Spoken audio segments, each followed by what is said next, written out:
Well, this month of September, this is the last week in our month, we have as our theme the roots and basics of our New Thought teaching. Today's message I've chosen as the topic being mindful. That's our lesson today. And our teaching, and I'm going to do some little review in case you weren't here for one of the weeks in this month. Our basic teaching is that there is one. There is one power, there is one principle, there is one energy, there is one source, there is one love. And that it is all there is.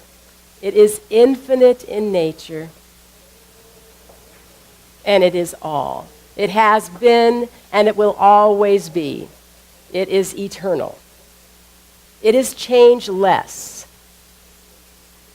And in order to experience itself, it creates things. It makes things so that it can play, so that it can figure it out and see what happens. It creates everything from love. It creates everything from joy. It creates everything from peace. And guess what? That includes us. That's what we are. We are this love, we are this peace, we are this joy, we are this creative stuff because we are made of it. So, what happens though? Since it is changeless and it made us, what happens? We change. I got to break it to you. You know? Don't think that you're just going to get stuck in a rut and be happy there in that rut. Because life happens. Something will pull you or push you out of that rut somehow. We have just experienced our fall equinox, right? Where we have that one day, it was the 22nd of September, where it's all equal. The amount of day and the amount of night is equal. Now we start on that road where each and every day the darkness increases and the light decreases until we get to our winter solstice, December of 21st it is this year, and where we'll have the shortest amount of light and the longest amount of darkness. And so we know that we can count on that. Don't we know that? We can count on that change happening. And we can also count on the fact that we will change. We've seen that with our bodies.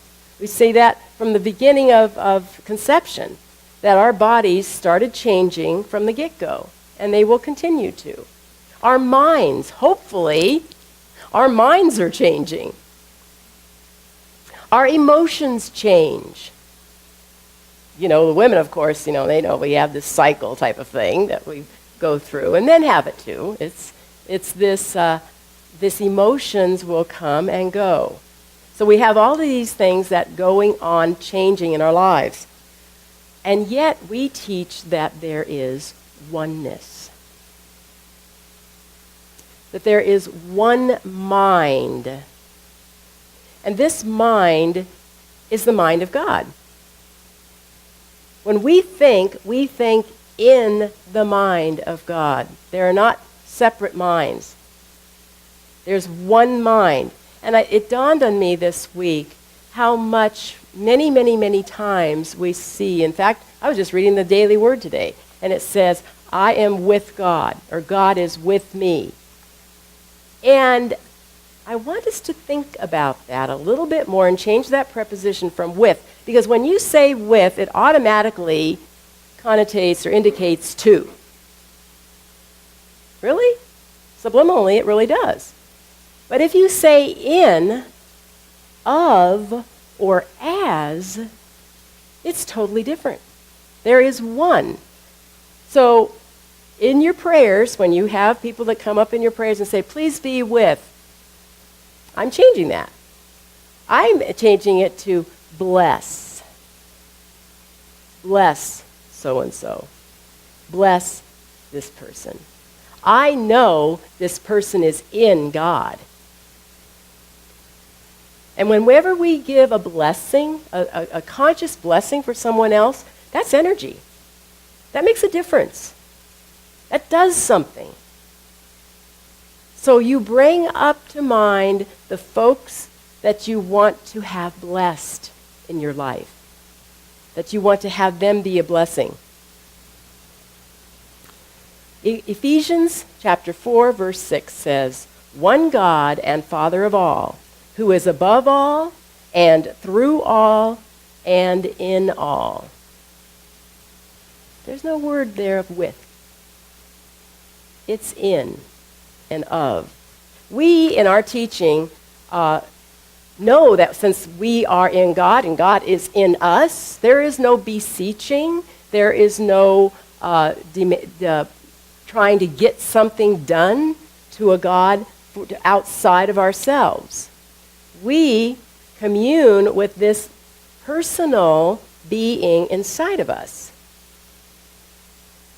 That's what our teaching is all about. And every trouble that we experience, I believe, is just an indication that we've forgotten our truth. That we have forgotten what we are, that we are love in expression.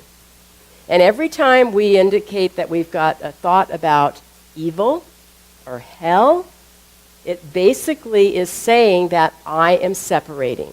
I'm putting myself separate from reality, from truth, from realness. And that's what happens then. We get fearful. We get afraid. Because whenever we feel separate from our good, from our truth, from our love, we get frightened, and we should be. You know? That's not a good place to be. And so when we recognize that we have that fear coming up, what do we want to do? We want to remember the truth. We want to go back to what our resident sage, Reverend Dr. Marilyn, tells us time and time again. All is well. That's what I know. All is well. Okay, I'm going to give you just a little bit of refresher on our Science of Mind teaching. And that is, if you look on your program, you'll see the little symbol at the circle. And that's an indication of our teaching symbol, right? It's been described, some people have described it as thinking about a beach ball. You know how the beach ball has the lines on it. And on our teaching, the top portion of that ball is the spiritual, creative source, the energy, okay? In the middle is what we call the law, or the subconscious, the way that this creative energy comes down and finalizes itself in the point down at the bottom of manifestation, of effect, of being something in the physical form. And that's what our teaching symbol is about. And that's how our lives operate. It starts with the creative energy in our thoughts. It goes through our thought process of our beliefs, of our emotions. And I wanted to bring out this fun thing that I found in one of our classes that we give out. It's called the creative process. I don't know if you can see that very well. But it starts out on the spiritual plane. And the energy flows down through the mental plane, through the emotional plane, and then down to the end result of the physical plane. The arrows indicate involution, that is spirit coming down through it all, and the arrows going back up is evolution. We have done the thing that needs to be done, and we get the result, and then we can learn from it.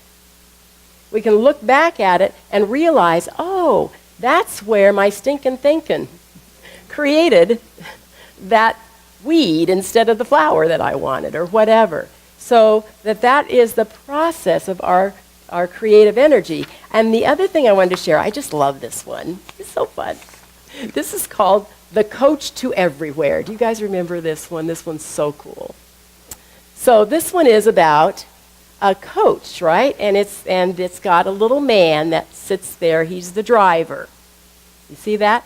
But inside the coach, do you see there's another little guy inside the coach? The guy inside the coach is our intuitive nature. That's our spirit self. That's our our guide that tells us where we want to go. And he's trying to, with his little lightning bolt, he's trying to tell our mind where to go. But sometimes our mind doesn't listen. It thinks other stuff. It thinks it knows better. And so what it's doing then is it's got this horse that's pulling the wagon, right? The horse is our emotions. Emote, moving. Our emotions move us. And if our mind is going hither, thither, and yon, and we're frantically hitting this horse, this emotions that's moving us, what happens to the coach? The coach is our physical body. The coach is being blasted over rocks and terrain and all that stuff. And it gets wear and tear.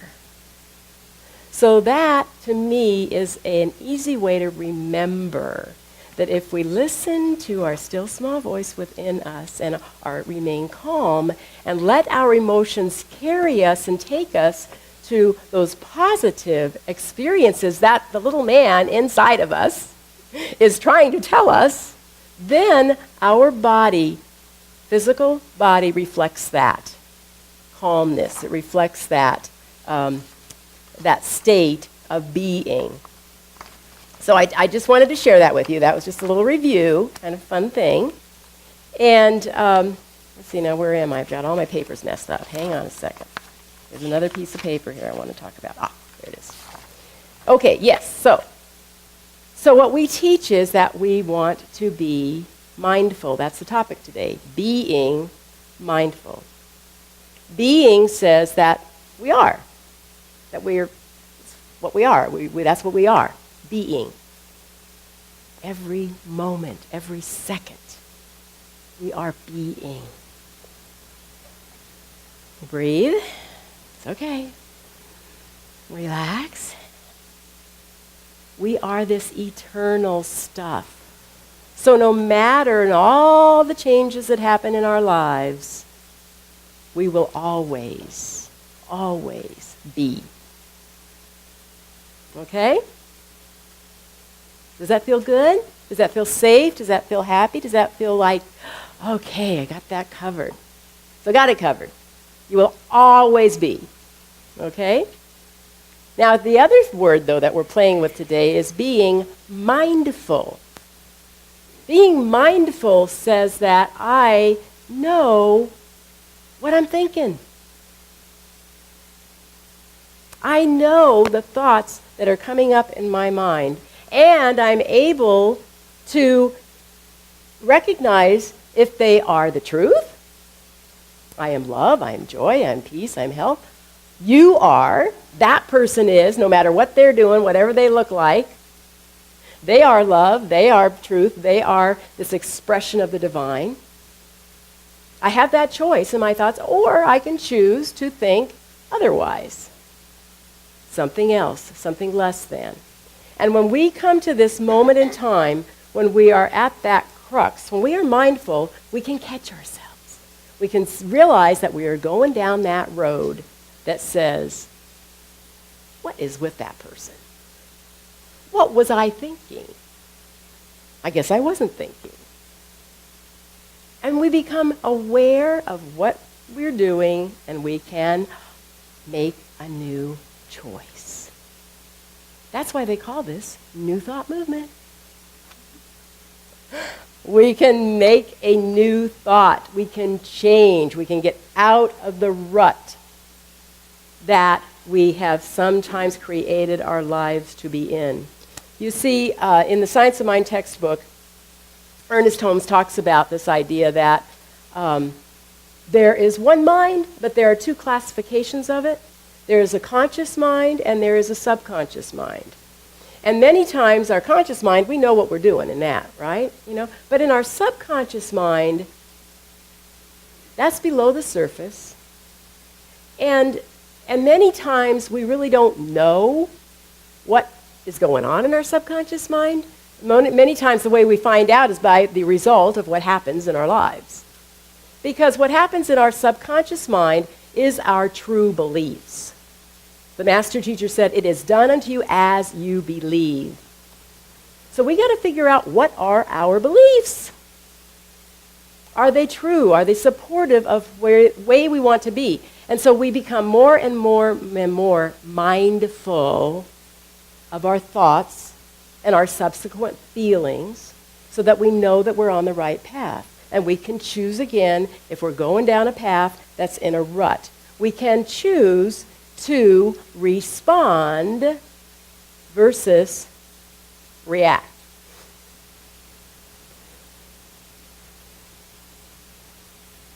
When we take the time to listen to this person, guide, entity, energy, I don't care what you call it, inside, that is always prompting us to be more of itself. That's the fun thing. So we ask ourselves, would I rather be happy or right? Would I rather be safe, knowing all is well, or would I rather be fearful?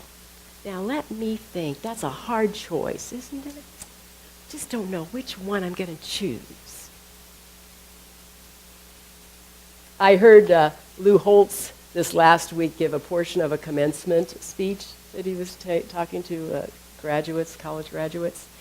And he said that we are either growing or dying. So we know we're changing, but we're either on a growing format or we are on a dying platform. One way or the other, we're growing or dying because we're always changing, correct?